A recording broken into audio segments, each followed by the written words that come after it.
Welcome to the January 2023 Not-for-Profit Hero of the Month. I'm Gwendolyn Sterk of Sterk Family Law, and I'm honored and privileged to have Stephanie Garrity of Rainbows for All Children with us. Welcome. We're so pleased. Well, thank you so much for hosting me. It is such a good time, to come together to learn about different organizations. And each month our firm features an outstanding nonprofit. And this month we're pleased to honor you for January 2023. Now, that doesn't mean we've not been familiar with Rainbows. I've been practicing law over 32 years now, and it's been part of our programs for many years in our referral system. But first of all, tell us a little bit about Rainbows for All Children and a little bit about yourself and what you do there. Sure. So Rainbows, we're getting ready to celebrate our 40th anniversary. So we've been around a long time, but we were really born of a need seen by a single mom with 3 boys. She herself was going to a support group for divorced women, and she came home and her sons were like, well, isn't there a group like that for kids? And in the late 70s, there was not. And I know that because I myself am a product of divorce, in that time frame, and there was not anything like that. So Susie Yale Marta, who is our founder, decided to pull together a group of people and created a curriculum, which is really the foundation of what we use today. So in the ensuing 30 years, she built this amazing curriculum that basically we train volunteers worldwide. We have group sites that meet in 39 states and 16 countries. Amazing. And we train volunteers in those communities to lead peer support groups for youth ages 3 to 18 who are working through the grief and loss process, whether that's due to death or divorce and separation, deployment, deportation, incarceration, abandonment. We're seeing a lot of kids who are dealing with family members with chronic mental and physical illnesses. So our kids, are dealing with a variety of losses. And so they come together for 12 to 14 weeks. They meet between a half an hour to an hour and really process what they're experiencing. The facilitator helps guide the conversation, and each week is a different subject matter. The first one is usually getting to know who the children are. The second one, they talk more about fears and worries, and really for some of our littles, even helping them to identify their emotions. Because when you're little, you're just sad, mad, or happy. And so there's no nuances there. So anyway, so they meet together, and they eventually, the beauty of having the groups meet in the child's own community where they live, learn, and play is they build their own network of support outside of Rainbows. So these are typically kids they go to school with, or they might go to church or synagogue with. They might, recognize from a baseball team. So they build their own support network external to the group, but the group helps them build coping strategies that are healthy, because we know that when children are struggling emotionally, their internal stress button stays on essentially. And what can happen is that can lead to toxic stress, which is basically where you're in a fight, flight, or freeze mode all of the time. Mm-hmm. And that literally can change people's DNA. So we know that the work that we do, providing these coping strategies, and training facilitators, credible messengers from the child's own community. They recognize them from school or from, their religious life or their neighborhood.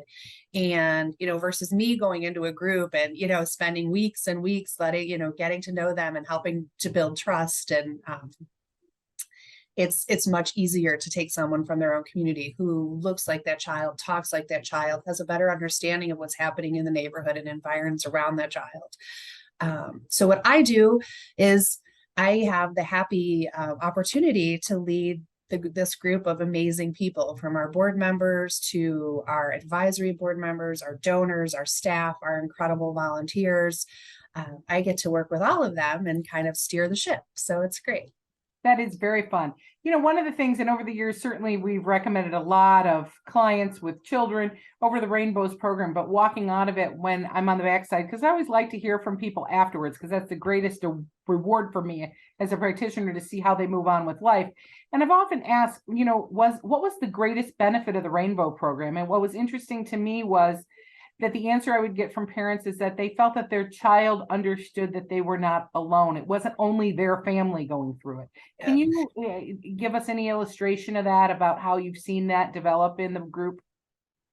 Absolutely. And that is literally one of the two things that I hear most from Rainbows alums. I love when I, am in a store and somebody will say, oh, what do you do? And I'm like, oh, I am the executive director at Rainbows for All Children. And they're like, oh my gosh, I went through Rainbows. My mom was a volunteer facilitator. This is such a great program.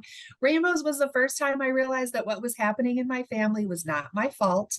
Right. And that I was not the only one. And those are two really powerful things. When we, I remember when my kids were babies, it was, and even now they're older.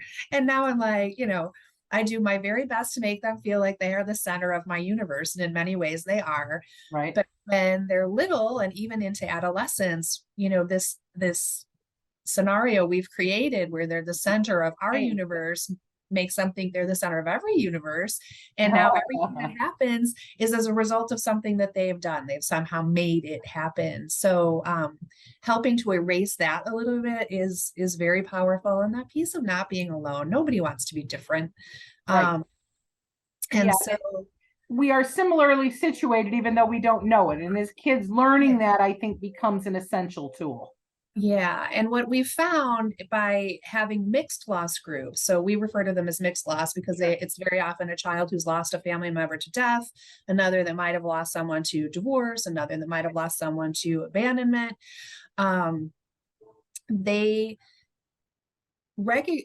Kids don't make any differentiation between the impact of loss. To them, it's not about the loss itself, it's about how they feel about the loss. And many of those emotions are very, very similar.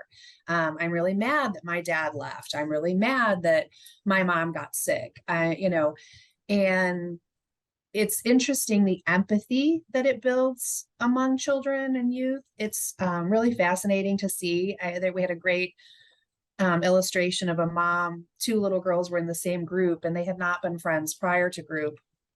And so the moms had, arranged a play date, and one little girl had lost a parent to death and one little girl had lost a parent to divorce. And, when you're driving the car and the kids are in the back seat, they feel like you can't hear anything up front. Little do they know. There's a big window between the front and back seat, and they're just chatting away. And one little girl's like, I'm so sorry that your dad doesn't come to see you anymore. And the other little girl's like, oh my gosh, no. She's like, I'm sorry that you won't ever get to see your dad again, and they build this incredible empathy for each other, which, I mean, you can't, if you have empathy for others, it's really hard to bully them. Right. So exactly. So there's that piece, but then the other piece is we know that for many of these children, they're not going to experience one loss in their lifetime. They're very likely going to experience multiple losses. And so when they see that their peers have survived these other losses and these are my coping strategies, it's very beneficial. Now, if somebody wanted to have their child attend a Rainbows program, what's the best place for a parent to reach out or a family member and say, I think it's time, I think this would be a great program? What do they do? Yeah. So the magic of talking to you, Gwen, is that even though we're an international organization, our international headquarters are in Evanston. So we're not that far from you. So I always tell people first, go to our website. There's a find a group feature pretty prominently displayed on our website, which is www.rainbows, plural, RAINBOWS.org. And there's a find a group feature. You put your city and your state in there, and it will populate the groups that are meeting around you.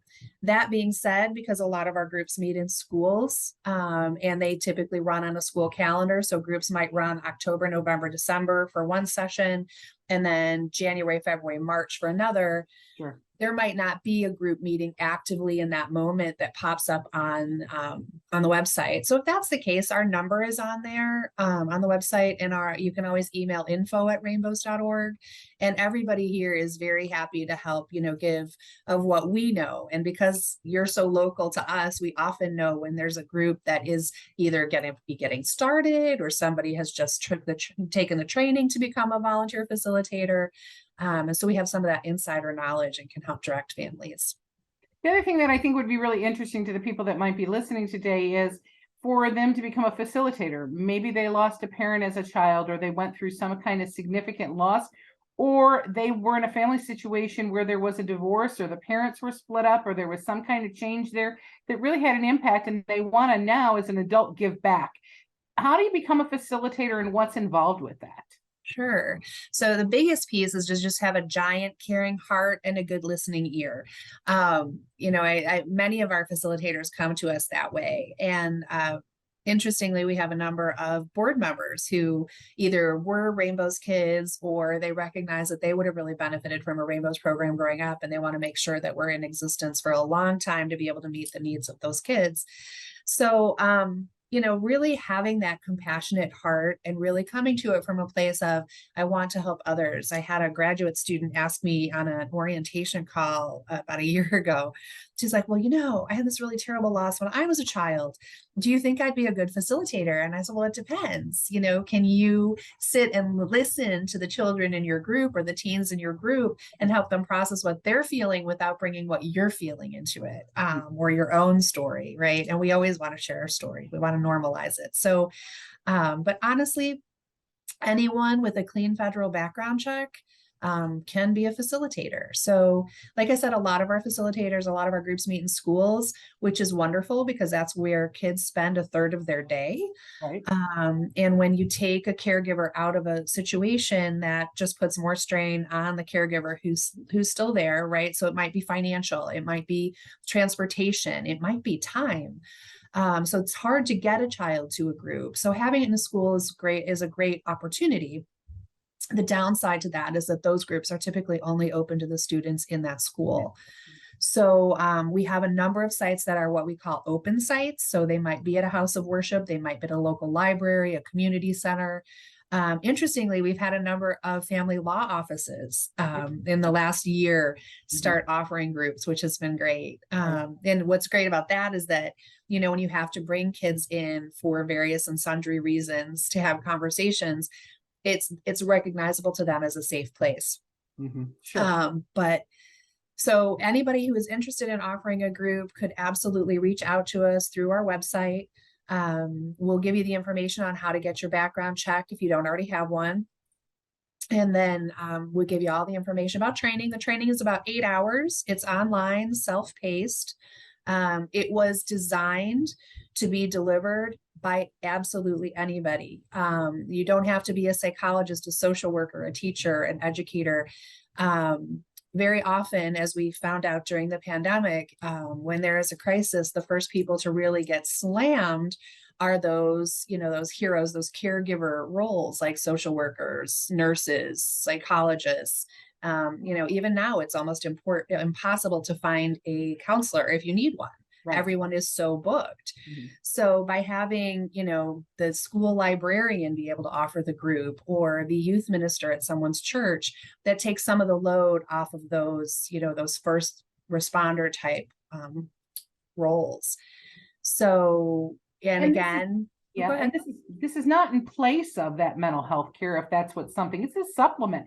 This is a program that gives you an opportunity to interact with others and to learn certain skills from each other and be able to express yourself. So I've often said that is, yes, it takes relief off everybody, but it's not in lieu of, it's in addition. And let's just help ourselves where we can, right? Exactly. And, there are children who all they need is to pull into a Rainbow support group, and they've got the tools they need to move through and beyond and come out the other side of, this family situation healthy and happy.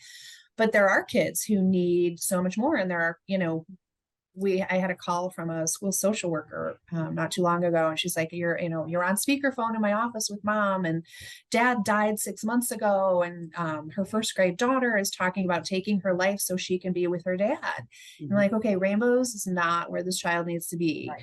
You do not assume because she's in first grade, she's not very serious about that. So she needs, a clinician. And so I gave them some resources to do that. But what's really great, I think, is when we can offer a layered approach to support services, because it's never one size fits all. Right. All of us are different. And so, having, maybe having that individual support with a social worker or a counselor for a little while, and then a Rainbows group. And what's great about Rainbows too is that we have kids that go in and out. I have one little girl on the north side of Chicago who's like our all-star. I think she's been in 2 groups a year since she was in first grade. And Wow. she's in college. So, the kids will come, they'll do a session, they'll disappear for a year, 2 years, and then they'll come back, because that's how children grieve. That's how we all grieve. We grieve developmentally. If your parents are divorced when you're 4, when you go to kindergarten and suddenly realize all of your classmates have 2 parents at the open house and you only have 1, those emotions. Right. It's a new question time. Yeah. Yeah. So now you can become a facilitator, but there's also other things. You have a lot of events, it's my understanding, and there's other ways that you can donate and help. So tell us about that. Sure. So, as you can imagine, that there's, with it being a large international organization, there are lots of opportunities. So facilitating is certainly one. We have a number of folks who come in and volunteer in the office. We have folks who volunteer on event committees. We do 2 major events a year. We do the fun run in June, very beginning of June. And it's part virtual and part in person. So we encourage everybody to do their miles, and then to save their last mile if they're local and come here to Evanston, and we do the last mile from our office down to the lake and back. And then we have it's kind of a carnival. We call it our finish line celebration. We usually will have a therapy dog there, and we have booths where the kids can play games, and there's usually a food truck, and we try to make it, kind of especially post-COVID, right, a community builder. Sure, absolutely. And so you do, like 6 weeks of fundraising in advance, and then we have the finish line celebration, which is lovely. And then we have, in October, we have our umbrella brunch, the Rainbows Umbrella Brunch. And we usually do that down at the Chicago Yacht Club at Monroe Harbor. It's a beautiful brunch, and we have a silent auction, a live auction. It's a great opportunity to meet new folks, and there's sponsorship opportunities and all of the things that usually go with fundraising events. But we also have our board of directors. We have a governing board of currently 19 people who are amazing professionals from all around the country: DC, Jacksonville, Florida, here in Chicago, Colorado. So that we can have a good representation of all of our children, right? Because it is Rainbows for all children. We have an advisory board of people who have historically been on our board. Maybe, they've termed out because you can only serve 2 terms of 3 years, but they want to stay connected to Rainbows. They roll to this advisory board. So we still have the benefit of the wisdom of their experience and their skill sets. And then we have an associate board, which is typically young professionals between 24 and 35 who are just getting started in their career, and, but want to make a difference. So those folks are also from all over the country, and they do some virtual fundraisers over the course of the year. We have one coming up in February, I think. March, they're doing virtual trivia. April, they're doing virtual yoga. So very fun. So nice things to do. Yeah. So there's a lot of opportunities, and that's what I think is really nice, because you have a wide variety. So whether it's servicing a child, becoming, facilitator, or giving back in another way and donating money as well, it takes money to run these programs as well. It's not something that, gets handed. You guys have done a great job over the years. I have to tell you that, I have been a great supporter of this organization. I think that your founder did a wonderful job in setting up really, which is a structure for what's needed in this world today, especially in the post-COVID environment. Right. And you think back to late 70s, early 80s, how forward thinking Susie was to think that this was going to be a need. And she was really amazing. Well, this is Rainbows for All Children. And can you give us your website and your contact information so somebody listening can get started and move forward and work with you? Sure, happy to do that. So you just go to rainbows.org. It's rainbowsplural.org. You can email us at info@rainbows.org, and we're always happy to take questions, donations, conversations. If you are a Rainbows kid, please reach out, because those stories always warm my heart. So love to hear from former Rainbows kiddos. Well, thank you so much for your time. I know that it's very valuable, but we really appreciated you giving us the information and the historical background. Have a great day. Thanks, Gwen. Have a good afternoon.